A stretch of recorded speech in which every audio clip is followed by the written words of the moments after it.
Emergency की कहानी जो मैं आपको सुना रहा हूँ, मैं समझ रहा हूँ कि दर्द शायद आपके दिल तक पहुँचती होगी। 14-15 दिन हो गए थे मुझे पक्का-नंगा पुलिस स्टेशन के हवालात में, 14-15 दिन। और हवालात का आपको पता है कितना गंदा होता है। उसके बीच में रह रहा था और मुझे बार-बार कहा जाता था कि आपको इंटरोगेशन सेंटर भेजा जाएगा। आम तौर पर इंटरोगेशन सेंटर का नाम सुनते ही लोग काँप जाते हैं कि वहाँ बहुत टॉर्चर किया जाता है। पर जब ओखली में सिर दिया तो मोहलों से क्या डरना, मैंने अपने आप को तैयार किया। अटल बिहारी वाजपेयी जी की कविता टूट सकते हैं मगर हम झुक नहीं सकते, वो मेरे माइंड में बार-बार आती थी। तो मैंने कहा जब चलना होगा ये बता देना, चल पड़ेंगे। एक दिन मुझे कहा गया कि आज ही आपको चलना है। मुझे कोई हवालात के अंदर ही कुर्ता दे गया था सफ़ेद कलर का, एक बाल पेन के का सिक्का था मेरे पास, एक टॉवल था। तो मैंने बाकी कपड़े बैग में डाले, ये कपड़े पहन लिए और सफ़ेद कुर्ते के ऊपर लिख दिया जयप्रकाश प्रकाश नारायण जिंदाबाद, इमरजेंसी हटाओ। उन्होंने मुझे हथकड़ी लगाई और पकड़ने का जो पुराना थाना था मल्ला अफ़गाना के अंदर, वहाँ से मुझे ले आए कचहरी चौक में। तो मैंने सारी कहानी वो सुनाई हुई ऑलरेडी। वहाँ से शाम हो गई, पैदल चलते चलते चलते चलते हम लोग तालाब तिल्लो पहुँचे इंटरोगेशन सेंटर के गेट पे। जिवल से मुझे उन्होंने बिठा दिया था जीप में। तो जैसे जीप गेट के अंदर आई, मुझे ऐसा लगा कि गेट जो लोहे का गेट है ये सीधा मेरे सिर को लगा है। बड़ा भयावह एटमॉस्फियर था, शाम का समय था और मुझे ये लगा कि यहाँ पता नहीं कौन से हालात मुझसे बीतने वाले हैं और इसका नाम बड़ा बदनाम था। अंदर पहुँचते ही जीप आगे गई और जिस सिपाही ने मुझे जीप से उतारा, उसने मुझे कहा कि आप पाँव नीचे नहीं रखना, यहाँ सांप बिच्छू बहुत हैं। और मैंने देखा वहाँ वाइल्ड ग्रोथ थी, जंगल जैसा उगा हुआ था। बीच में एक बड़ा डरावना सा वो था, बीच में मकान था बड़ा डरावना सा, जिसको बुजुर्ग की कोठी कहते थे। कोई सफ़ेदी नहीं हुई थी, कोई सफाई नहीं हुई थी। तो जब मैं वहाँ पहुँचा बरामदे में, तो वैसे ही वहाँ का माहौल जो था बड़ा डरावना था और मुझे वहाँ उसके ऑफिस में बिठाया गया।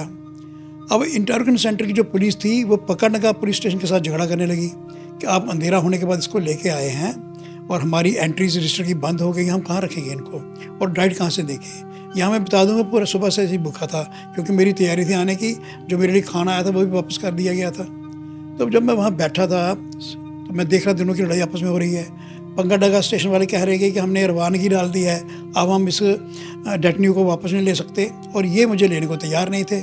मैं दोनों को हक्का बक्का देख रहा था और क्या होगा, कैसे होगा, रात कैसे बीतेगी। तो इतने में क्या हुआ कि फिर जब उनका काफ़ी झगड़ा हुआ, और पुलिस का झगड़ा उसमें गालियाँ भी होती हैं एक दूसरे को, तो पंगाडगा पुलिस स्टेशन से ऑफिसर आया था मेरे साथ, उसने कहा कि हम बाहर जाके इस डेटन्यू के लिए खाना भेज देते हैं। मैं खाने के इंतज़ार में बैठा रहा और इन्होंने क्या किया कि मुझे वहाँ बिठा लिया और कहने लगे, सिपाही था एक थोड़ा अच्छे मन का था, कहने लगा वकील साहब बात यह है, मैंने लॉ में एडमिशन ले ली थी, ये लोग वकील कहते थे मुझे, तो वकील साहब आपको हम अच्छा कमरा नहीं दे पाएंगे, जो हमारे सेल जो हैं, हमारे हवालात जो हैं वो कोई साफ़ सुथरी नहीं है। मैं चाहता नहीं था कि आपको वहाँ रखा जाए, पर हमें ऐसे मौके पर ही आएंगे, हम कुछ कर नहीं पाते, ना आपकी एंट्री कर सकते ना आपको डाइट दे सकते हैं। फिर भी ये पकड़ने वाले जो खाना लेने के थे आए नहीं दोबारा। 11 बज गए रात के, मैं बाहर बैठा हुआ हूँ। तो एक सिपाही चाय का कप लेके आया, उसको तरस आ गया होगा कि ये सुबह से भूखा है। चाय का कप लेके आया तो चाय का कप जैसे मैंने हाथ में पकड़ा कि मक्खी आई चाय के बीच, मैंने चाय का कप छोड़ दिया। मैं ये चाहता था कि सिपाही को ये ना लगे कि मेरी इसने चाय नहीं पी, मैंने चाय गिरा दी, बैठ गया। उसके बाद मुझे हवालात में लेके आए, हवालात का दरवाज़ा, अब मैं शब्दों से बयान नहीं कर सकता कि कैसा वातावरण था। बहुत बड़ा दरवाज़ा लोहे का, बड़ी अजीब सी आवाज़ निकली, अंदर बैठाया था। अंदर इतनी बदबू, सफ़ेदी जो थी वहाँ गिर रही थी नीचे, छत भी गंदे कंबल, बदबूदार कंबल, उनके ऊपर मुझे बिठाया गया। टूटे हुए बर्तन पड़े थे, टूटा हुआ घड़ा पड़ा हुआ था और मुझे रात में बितानी थी। जैसे मैंने पहले कहा कि कोई सफाई नहीं थी, मच्छर मक्खियों का आक्रमण मुझ पर हो गया और नींद नहीं आ रही थी वहाँ। कब तारे तो दिखते नहीं थे कि तारे कोई गिने, रात मैंने कैसे गुजारी मैं ही सोचता हूँ। कि फिर मैंने अपने आप को समझाया कि जब हम सोचते हैं, नारा लगाते हैं कि दम है कितना दमन में तेरे, देख लिया और देखेंगे।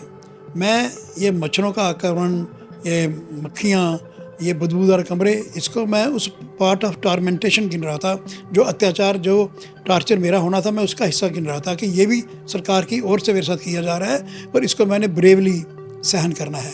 मुझे वहाँ याद आते थे पंडित प्रेमानंद डोगरा जी, जो सेंट्रल जम्मू में जिस सेल में रहे थे, वो रिटायर्ड डिविजनल कमिश्नर थे। जिस सेल में रखा गया था वो 6 फुट बाई 4 फुट चौड़ा था, मैंने देखा हुआ था वो। तो मुझे लगा कि इतने बड़े आदमी अगर रह गए हैं इसमें, तो मैं भी अपने आप को तैयार करूं। इसी इंटरोगेशन सेंटर में हमारे सांबा के लेफ्ट लीडर होते थे राम प्यारा सराफ, उनको 3 महीने रखा गया था। तो मुझे लगा कि इतने इतने बड़े लोग यहाँ रहे हैं, तो मुझे भी ये फेस करना ही है। जब मैं आ गया हूँ तो मैंने अपने संकल्पों को याद किया और ऐसे ही देखते देखते सोचते थे कब नींद आ गई, कब नींद पड़ गई और मैं सुबह उठा। सुबह उन्होंने 6 बजे दरवाज़ा खोला और मुझे बाहर बाथरूम वगैरह के लिए ले गए। उसके बाद वापस आया तो अंदर वापस रखा गया। ये जो मेरे 24-25 दिन इंटरोगेशन सेंटर में बीते, इसमें मैंने आसमान नहीं देखा। सुबह जल्दी ले जाते थे, दिन भर उस छत के अंदर ही रखा जाता था, जहाँ इंटरोगेशन भी होती थी, पूछताछ भी होती थी। बड़ी गहन जो हमारी विवेचना हुआ करती थी, वो बड़ी गहन हुआ करती थी। 6-6, 7-7 अफसर बैठ जाते थे और सवाल पे सवाल करते थे। अब सवाल भी आप सोचोगे कि ये पूछते थे कि आपको पैसा कहाँ से आता है, चाइना देता है कि अमेरिका देता है, ऐसे सवाल पूछते थे। मुझे कभी लगता था कि ये पूछने वाले बड़े अनपढ़ हैं। अगर हमारे पास पैसा आया हुआ था तो हम आपके हाथ ही नहीं आते। हम पैदल चल चल के आंदोलन चला रहे हैं, भूखे रह के आंदोलन चला रहे हैं। तो अगर पैसा होता तो ऐसी क्या बात होती। ऐसे हालात में जब ऐसा कोई प्रश्न करे कि आपको पैसा कहाँ से आता है, तो बड़ा गुस्सा आता है। और खुद उनको किसी प्रकार का नॉलेज नहीं था जो प्रश्न करते थे। तो वो हम उनको फेस करते करते करते करते हमने वो दिन वहाँ बिताए। उसके बाद जब वो 24 दिन के बाद इंटरोगेशन सेंटर से जो पूछना था, उन्होंने हमारे सिग्नेचर 3-4 प्रकार से लिए, बड़े फ़ोटो खींचे, चलने का तरीका, ड्रेस डालने का तरीका, बालों का तरीका, सब नोट किया। उसके बाद भेज दिया मुझे स्पेशल जेल। ये स्पेशल जेल का नाम इसलिए स्पेशल जेल था कि वहाँ कभी शेख अब्दुल्ला रखे गए थे। वहाँ जेल में पहुँचने के बाद देखा हमने कि कमरा वहाँ गेट के पास बना था, जहाँ बेगम अब्दुल्ला भी आकर रहती थी। वो ऐसी जेल थी कि परिवार भी वहाँ रह सकता था। तो उनके लिए तो स्पेशल जेल थी, हमारे लिए स्पेशल जेल नहीं थी। जब जेल के अंदर पहुँचे, गेट बंद हुआ, तो थोड़ी सी राहत ये मिली कि हमारे बहुत से बुज़ुर्ग वहाँ थे। मैं बताऊँ आपको कौन कौन लोग थे। विश्वनाथ खजूरिया, रामनाथ शास्त्री के बड़े भाई, बहुत अच्छे कलाकार, टीचर थे, वो भी जेल के अंदर थे। हमारे retired DC Bakshi Thakur Das jail के अंदर थे। मास्टर ध्यान सिंह जी बाद में एमएलए भी बने, वो भी वहाँ थे। सतपाल गुरवर जी थे, वैद वैष्णव जी थे, सब बड़े बड़े लोग बुज़ुर्ग वहाँ थे। और मैं ये सोचता हूँ कि इनको जेल में क्यों डाला था। जो हम पर कानून लगाया गया था वो था Misa, DIR, defence of India rule. Young man से तो कोई सोच सकता है कि ये तख्ता पलट देगा। ये बुज़ुर्गों ने कौन सा तख्ता पलटना था। हमारे साथ ये सतपाल गुरवर जी थे, पंडित मुल्क राज जी थे, ये बड़े बुज़ुर्ग थे। तो इनसे कौन सा खतरा, इनको भी जेल में डाला हुआ था। 60-70 लोग थे जो हमारे विचार के थे। इसके अलावा 7 लोग मैंने वहाँ देखे जो जमात इस्लामी के थे। अब धारणा तो उनके ऊपर वही लगाई गई थी जो इस देश की एकता को नहीं मानते थे, जो इस देश को देश ही नहीं मानते थे, वो लोग हमारे साथ थे और धाराएं उन पर भी वही लगाई थी। अब डिफ्रेंशिएट कैसे होगा कि उनका निस्ब-ओ-जान क्या था, हमारे आदर्श क्या थे। हम शाम को सैर करते करते जाते थे। हमको हमारा काम करने के लिए जो मॉरल कैदी थे, जिन पर सजा हुई थी, वो हमें काम करने के लिए मिलते थे। हमारा काम वगैरह वही करते थे, खाना वगैरह बनाते थे। तो एक गोरखा सिपाही था, रिटायर्ड फौजी, जेल किसी कसूर के कारण जेल में भेज दिया गया था। वो काम करता था सैयद अली शाह गिलानी का, और उसको आदत थी जय हिंद बोलने की। और गिलानी जो है वो जय हिंद नहीं सुनते थे, वो कहते हैं अदावर्स बोलो। अब ये गोरखे मुँह से अदावर्स वर्ड निकलता ही नहीं था। तो बार बार हमें, जो हमारे साथ काम करता था मांगेराम, वो भी पुलिस आर्मी का ही था, उसको आगे कहते थे कि ये गिलानी मुझे थप्पड़ मारने की कोशिश करता है। तो हमने उसको कहा हमारे सामने एक बार बोलो उसको जय हिंद। उसने ऐसे ही किया, जय हिंद बोला। फिर हमारी गिलानी साहब के साथ काफ़ी हाथापाई हो गई। बाद में उसने हमारे खिलाफ कंप्लेंट्स भी की कि इनको श्रीनगर जेल भेज दो। खैर वो लंबी चौड़ी बात है। जेल में इतने मुअज़्ज़ज़ आदमी, और फिर हमने जेल में बड़ी देर तक बैठे रहे। यंग लड़के भी थे हमारे साथ, अशोक गुजरा जी थे हमारे साथ, राकेश भारती जी थे, विजय पादा जी थे, और बड़े से लोग थे। तो ये यंग लड़के थे, और यंग लड़कों को जेल के अंदर रखा जाए। और जो ऑफिसर्स आते थे हमको मिलने के लिए जेल के अंदर, वो ये इंप्रेशन देते थे कि जैसे रशिया में जो रेवोल्यूशन हुआ उसके बाद विरोधियों को मार दिया जेलों के अंदर, श्रीमती इंदिरा गांधी आपको छोड़ेगी नहीं, आप भी अपने घर नहीं पहुंच पाओगे। ऐसा डरावना वातावरण बनाते थे। यंग लड़के दिमाग में बात आ जाती थी कि ऐसा ना हो कि हम जेल के बाहर ही नहीं जाएँ। अंधेरा ही दिखाई देता था। सब पढ़ने वाले थे, यूनिवर्सिटी को और कॉलेजेस के स्टूडेंट्स थे। उनको ये बताया जाए कि आपका भविष्य बिल्कुल काला ही काला है। तो आप अनुमान लगा सकते हैं कि जेल में उनके साथ क्या होता होगा। हर किस्म की सुविधा वहाँ थी हमारे पर लिए।